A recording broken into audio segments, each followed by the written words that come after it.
The Fire Maple Hornet FMS 300t is a ridiculously small and light backpacking canister stove. Gram counters will appreciate its 45 gram weight. That's about 1.5 ounces. Its power output is 2800 watts. And it packs up small enough to store inside of a 700 milliliter pot, along with a fuel canister, support stand, lighter, and utensil.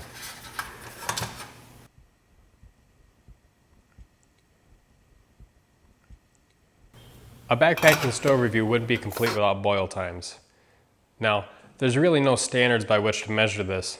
However, MSR's website indicates that it's fairly common for manufacturers to use room temperature water and a room temperature setting to determine their times. So to start off with, I've set this stove up in my garage with good ventilation, but completely blocked from the wind. It's about 70 degrees in here, and I used room temperature water. I imagine some of you are familiar with the reviews on OutdoorGearLab.com. They recently did a test of the most popular stoves on the market, and when they tested boil times, they used water that started at 41 degrees Fahrenheit. I'm also using refrigerated water for my next test, along with a pot that was straight from the refrigerator. One big difference though between this test and the test from Outdoor Gear Lab is elevation.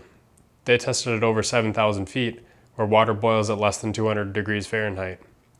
I'm testing around 800 feet elevation in Minnesota, where water boils closer to 210 degrees Fahrenheit, and therefore it will take the stove longer to reach a boil.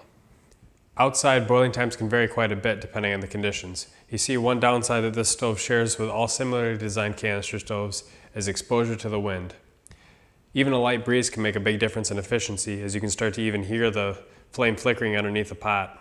Generally speaking, building a windscreen for canister stoves isn't recommended, because it can be really dangerous if that canister gets too hot.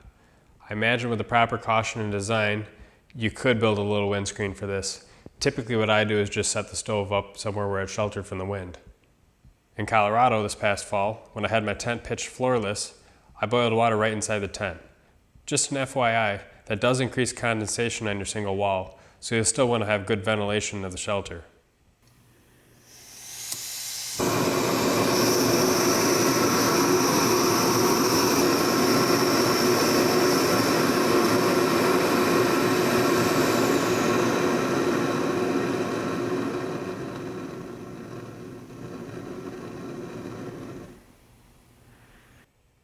With its small flame footprint, the stove works best with small pots and mugs like this one. However, on our last Boundary Waters trip, I did cook fish and ramen in this heavy pot. I'll say that I was nervous the entire time that it would tip, however it did not. This pot is over 7 inches in diameter and full of water, weighs over 3 pounds. The ability to nest my entire cook kit in that 700 milliliter pot is great. And over the past half year or so that I've used this stove, I haven't had any performance or durability issues whatsoever. For solo campers or groups of 2, it's great. For larger groups, I'd recommend something a little bit bigger.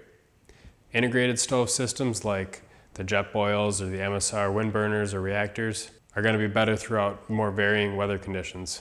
They're also going to be more efficient. Also, I wouldn't recommend the stove for cold weather camping, although that's more a limitation of the pressurized fuel canisters. Overall, I'm extremely pleased with the Fire Maple Hornet.